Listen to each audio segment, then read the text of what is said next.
President Donald Trump is headed back to Washington after a two-day summit in China.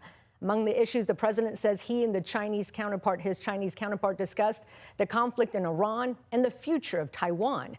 It is unclear if he locked in any of the business deals he went to China to secure. Christian Cordero has the latest from Washington.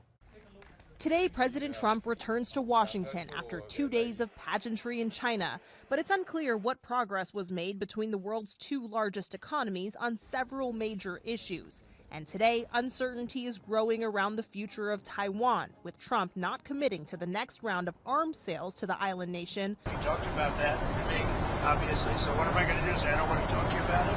Because I have an agreement that was signed in 1982? Taiwan's government says it wants to remain a sovereign, democratic nation despite China claiming it as their own. Trump's hesitation comes after Chinese state media reported President Xi warned Trump that should the U.S. get in China's way regarding Taiwan, the China-U.S. relationship could become a very dangerous situation. Trump went to Beijing in part to see if Xi would use his influence over Iran to reopen the Strait of Hormuz. We feel very similar to Iran. We want that to end. We don't want them to have a nuclear weapon.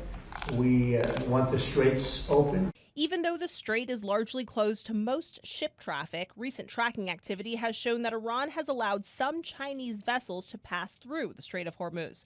Diplomatic negotiations were made by the Chinese to allow for this to happen, according to Iranian state-run news agencies. Xi made no mention of that publicly. Xi also made no mention of a business deal Trump says the two agreed on, the sale of 200 Boeing jets to China and American soybeans. Details around these potential deals are sparse, with neither Boeing nor the Chinese government commenting. Christian Cordero, ABC News, Washington.